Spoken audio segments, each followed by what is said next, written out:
With Black Myth Wukong on the verge of release, I believe there are many people with a huge misconception of the main character we will be playing, Sun Wukong.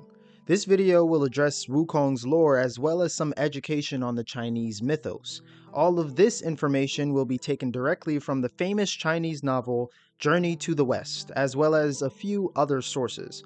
Please have mercy on me for butchering some of these pronunciations. When talking about Wukong, most think that he is a god, but that isn't exactly true.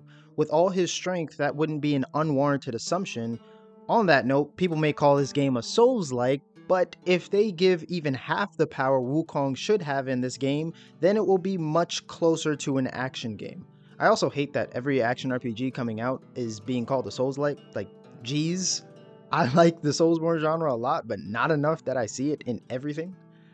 I digress. Wukong is a monkey that was born from a stone nurtured by positive and negative energy on Flower Fruit Mountain. As he was born, it's said that he knew how to do everything already. Walk, run, climb. He quickly became hailed as the Monkey King after he bravely ran through Water Curtain Cave on the mountain, essentially a massive waterfall serving as a rite of passage. After seeing one of his monkey brethren die, he set on a quest for immortality. During this adventure, he learned the 72 methods of transformation from the Grandmaster of Bodhi, Tuti Zushi. This translation is a bit weird as some sources call this the Bodhidharma, which is the Bodhi Patriarch. But that is neither here nor there. With his newfound abilities, he angered several different deities and was given the lowest position in heaven by the Jade Emperor to keep an eye on him. Wukong, after realizing he was given the lowest position in heaven, was furious because he was not considered a god. So, he puts up a flag on his mountain declaring that he is Shi Tian Da Sheng, Great Sage, Heaven's Equal. The Jade Emperor then dispatched celestial troops to arrest Wukong and they failed miserably. This forced him to appoint Wukong in heaven as the guardian of the Peach Garden. Peaches that when eaten bestow gifts and immortality. He eats all the ripe peaches. Mind you that this tree only bears fruit every 3,000, 6,000, and 9,000 years. He then steals from the Peach Banquet, which is a banquet held by the deities in which they dine on these fruits. Of course, all gods attend, and he was not invited. He then single-handedly beats an army of 100,000 celestial troops led by the four heavenly kings, Neza and Erlang Shen. Buddha, yes, the Buddha, challenges Wukong to a wager that he wouldn't be able to leap out of his palm in a single somersault. Wukong accepts the challenge and finds out that he was tricked, as Buddha's palm spans the entire universe. He is then sealed under a mountain for 500 years until the main event of Journey to the West. This is a gist of what Wukong is all about. A chaotic, all-powerful monkey that became equal to heaven or the gods. Some say that Sun Wukong represents the human spirit, seeking immortality and naturally chaotic, but I'll leave that up for interpretation. I, for one, am far more interested in talking about how OP he is. First things first, Wukong does not have 72 transformations. There is a large amount of philosophy around the number 72 in Chinese culture. It actually is just the shorthand version of infinity in Chinese. It kind of just means a lot, numerous. Wukong is a character meant to be way too powerful, and you'll start to understand as we go through his ridiculous assortment of abilities. Wukong is the master of the 72 methods of transformation.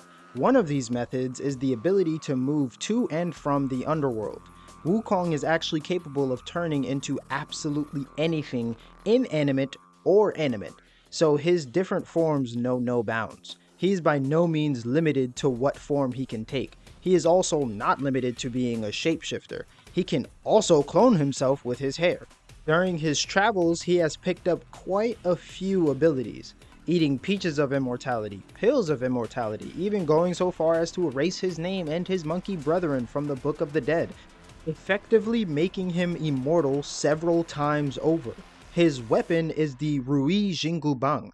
This staff used to be a pillar in the Dragon Palace of Ao Guang. It was also used to measure the ocean, and now lies in Ao Guang's treasury. Ao Guang told Wukong that he could have the pillar as a weapon if he could lift it.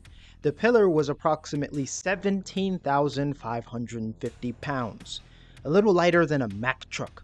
Wukong lifted this with ease and showed that he was capable of manipulating its size. This staff then changed colors from iron gray to gold. This staff has powers of its own, as if Wukong's abilities weren't enough. It is sentient, it responds only to Wukong, can increase and decrease its weight, it can clone itself, it's practically indestructible, it can regenerate if it is broken, it can possibly control the ocean, turn into any tool, and pick any lock. Yes, I said it's a lockpick. It can literally, like, he can point it at a lock and it'll blow up. Anyway. After taking the weapon, Ao Guang hypocritically called Wukong a thief.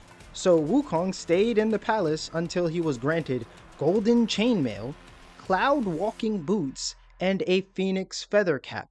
At this point, most deities wanted nothing to do with him as he was notorious for being unstoppable and destroying things.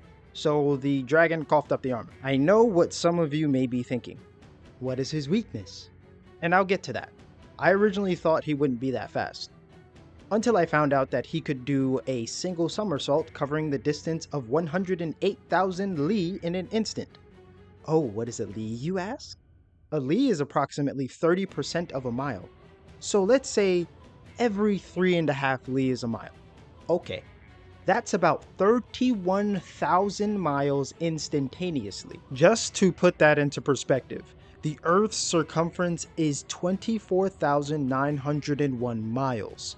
In one somersault, Wukong went around the planet about 1.2 times. Let's say it took him a second to do that, although I'm sure instant means faster than that. By my calculations, he is moving just shy of 112 million miles per hour, about 1/6 the speed of light. At that speed, he would be able to reach Mercury in just over 30 minutes. And I highly doubt that this is the fastest that he could move. This was just a somersault, a flip. Honestly, we'd be here forever if I went over all of his abilities. Seriously, he once carried 2 mountains on his shoulders whilst running at the speed of a meteor. The average speed of a meteor is 27,000 to 90,000 miles per hour, in the range of 1% the speed of light. Mount Sumeru is said to hold up existence, but that would mean Wukong can hold up infinity. So for accuracy, we're going to get the actual weights of these mountains. Mount Sumeru is said to be 80,000 yohanas tall and wide. A single yohana is approximately 4.5 miles, which would make Mount Sumeru 360,000 miles tall and wide. Forget calling it a mountain. That is bigger than Jupiter. To put the weight of this mountain in perspective, Earth weighs 13 octillion pounds, and one could fit 1,300 Earths in Jupiter, so the weight of Mount Sumeru is more than 13 octillion to the 1,300th power. The second mountain might as well be a paperweight.